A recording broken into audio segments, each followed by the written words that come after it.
On the morning of November the 25th, 2022, a quiet neighborhood in Riverside, California, was shattered by a scene no one could have imagined.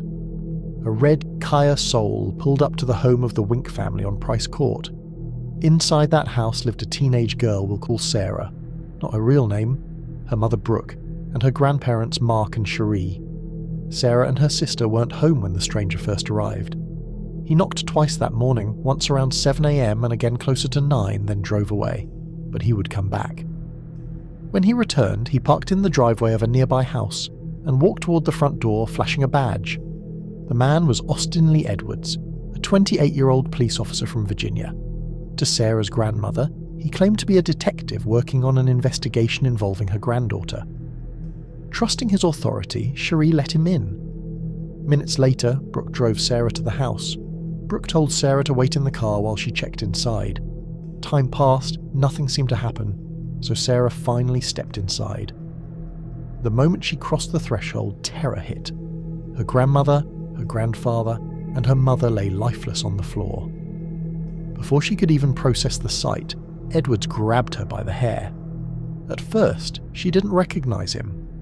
But as he barked orders at her, the voice gave him away. It was the same man she'd been talking to online, the man who had pretended to be a teenage boy. Within minutes, the home was set ablaze with gasoline, the fire swallowing the evidence of what had just happened. Edwards dragged Sarah outside and forced her into his car. Neighbors watched in shock as the house filled with smoke. By the time fire crews arrived, the Wink family was gone, and Sarah was already on the road, trapped in the passenger seat of the man who had murdered her family. To understand how the nightmare on Price Court unfolded, you have to look at who Austin Lee Edwards really was. Born around 1994, he grew up in Abingdon, Virginia, near the Tennessee border. On the surface, there was nothing extraordinary about him, but cracks appeared early. In February 2016, police were called after his father found him injured in the bathroom. When officers arrived, Edwards was combative, threatening to kill his father and harm himself once freed from restraints. That incident landed him in a secure psychiatric facility in Tennessee. A court later revoked his right to own a firearm, a ruling that should have closed the door on any future in law enforcement. But Edwards had a way of slipping through cracks. In July 2021, he entered the Virginia State Police Academy. By January 2022, he graduated as a state trooper. Somewhere along the line, the system failed to check, or ignored, his mental health history and firearm restrictions. Despite the red flags, he was handed a badge and a gun. At first glance, he looked like the model officer.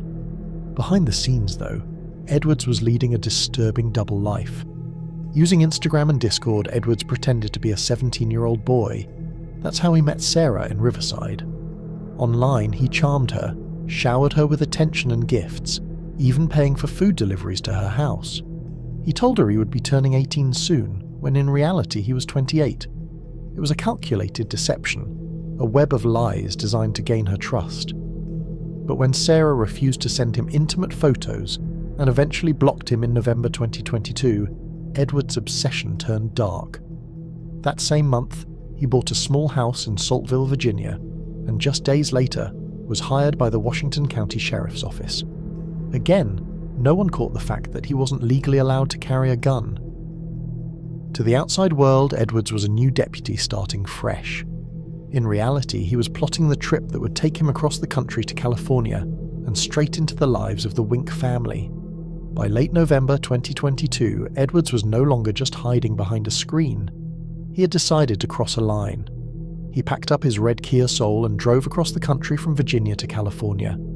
His destination? Riverside, the neighborhood where Sarah lived with her family.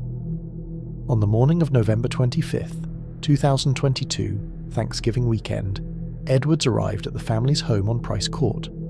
At first, he circled the neighborhood twice around 7 a.m., as if he was working up the nerve to make his move.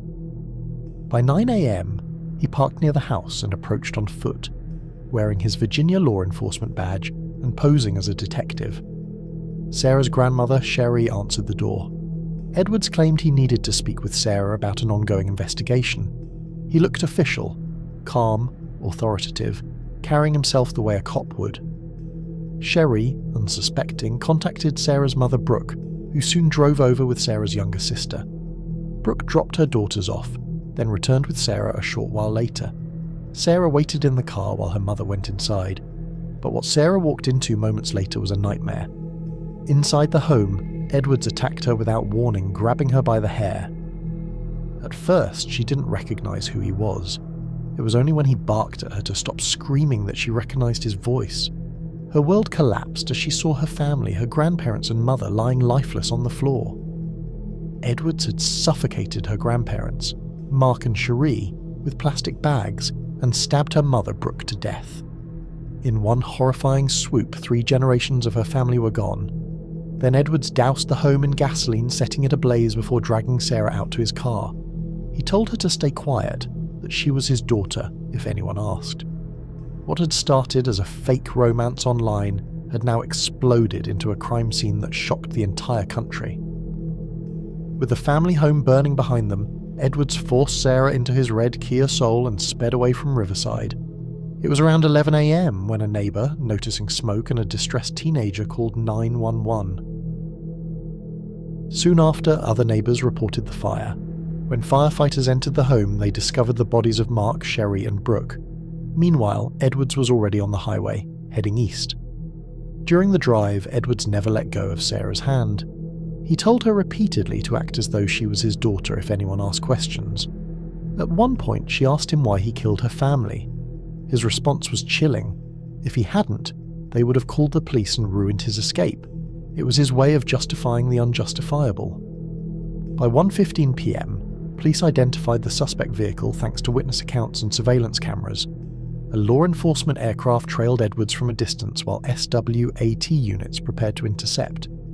The chase finally escalated when officers caught up with him on Highway 62. Edwards opened fire through the rear window of his Kia, riddling a SWAT vehicle with bullets. Moments later, he lost control and veered off the road, crashing beneath a bridge in Kelso, about 180 miles from Riverside.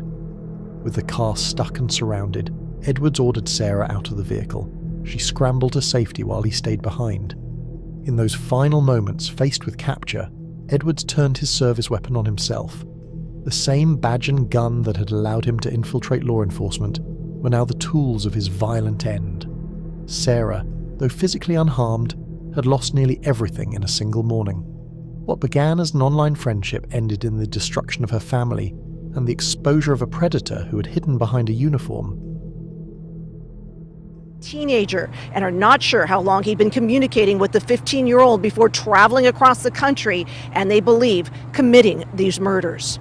Authorities were first alerted when someone saw a girl who seemed distressed getting into his car. Hours later, they spotted the vehicle and a pursuit began that ended with her getting away and Edwards dying in a... Riverside police are now looking into his past and whether he may have targeted other young girls. They're also encouraging parents to talk with their children.